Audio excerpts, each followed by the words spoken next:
Hello, magandang araw mga kapugsit. Ang pag-uusapan natin ngayon ay tungkol sa bata. Bakit daw ang bata ay kailangan binyagan? Sinasabi kasi ng iba yung mga bata ay wala pang kasalanan. Pero para sa akin, pag isinilang ka na dito sa mundong ibabaw, ay mayroon ka ng kasalanan mga kapugsit. Sinasabi nga ng iba, pag isinilang ka na dito sa mundong ito o dito sa Pilipinas, ay may utang ka ng babayarin. Kasi napakalaki ng utang ng ating bansang Pilipinas. At sinasabi rin ng iba, kapag ikaw ay isinilang dito sa mundong ibabaw, ay pasan-pasan mo na yung krus dahil may nakatakda na sa iyo na kahirapan at mga problema na pagsubok na dumating sa iyong buhay mga kapugsit. Kaya kapag bata ka pa, bago kang isilang, hindi pa nag-iisang taon o lampas isang taon, ay pwede ka ng binyagan mga kapugsit kasi ang pagbibinyag ay nagkakaroon ng mabuting gabay sa inyong pamumuhay.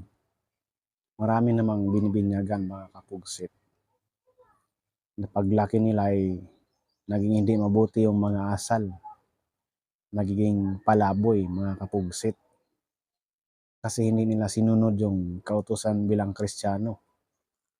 Kasi kung may takot sa iyong puso, sundin mo ang kautusan bilang Kristiyano, ay may takot ka sa Diyos. Kung may takot ka sa Diyos, may takot ka rin gumawa ng masama, lalong-lalo na sa ating kapwa-tao mga kapugsit. Kaya hindi po ibig sabihin na ikaw ay bininyagan nung bata ka pa, ay sigurado na inyong kaligtasan. Bilang gabay lamang po ito, mga kapugsit. Nasa inyo na po ito kung paglaki ninyo ay gumawa kayo ng kabutihan. Kagaya lang po ito ng isang malaking bahay, mga kapugsit. Kapag po ay naitayo ito, pinapadasalan ninyo, magkakaroon kayo ng party-party doon o sinasabi ng iba ay padugo sa bahay. Hindi ibig sabihin yung bahay na yon ay walang mga problema o mga pagsubok na dumating. Hindi ibig sabihin ng bahay na yon ay hindi magiging luma. Sa katagalan ng panahon, masisira din ang bahay na iyon kung walang mga maintenance. Kailangan po isang bahay mga kapungsit ay palaging may maintenance.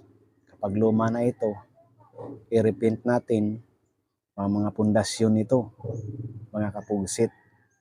Kagaya din sa isang tulay.